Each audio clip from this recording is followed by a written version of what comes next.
لكل من يتابعني، أنا حاليا أصعد من ممر خطير. لا أنصحكم لا أنصحكم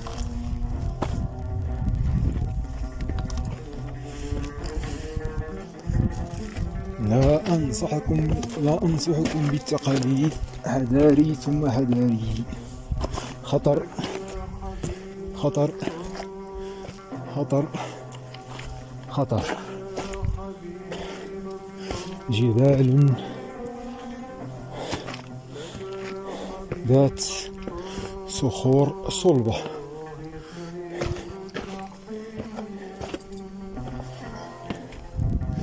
مناظر طبيعية خلابة.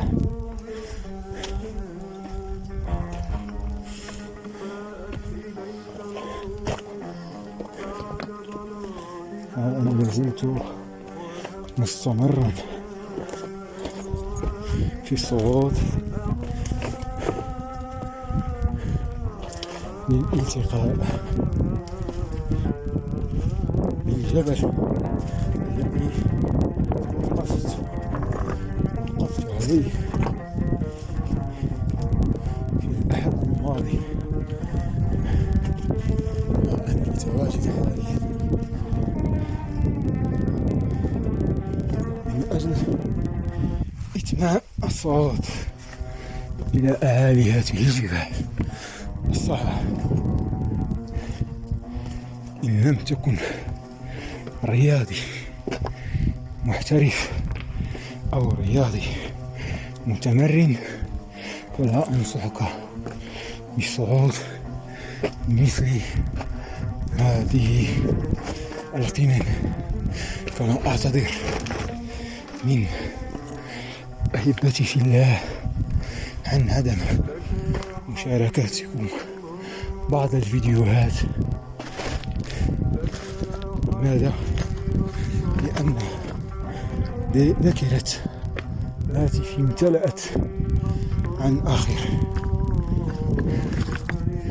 ولهذا لم أشارككم بعض الفيديوهات الرائعة التي مررت عليها بعدما كنت قادم من أجل الاستعداد للصعود للجبال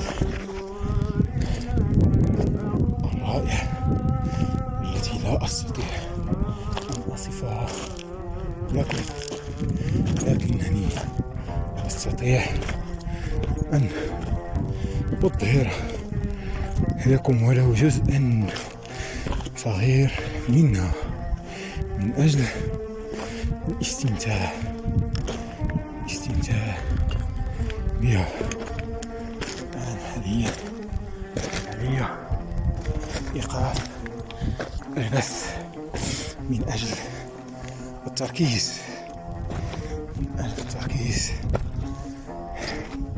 للصعود فوق ما تبقى لي من أعالي هذه الجبال الصعبة. أترككم حاليا إلى اللقاء أحبتي المشاهدين. أترككم مع بعض اللقطات الرائعة بكاميرا هاتفي المتواضع. بعدما يصل الفيديو إلى 5 دقائق سأقوم بإيقاف البث مباشرة حتى أعود إليكم بكل ما هو جديد إن شاء الله. شكرا وإلى اللقاء.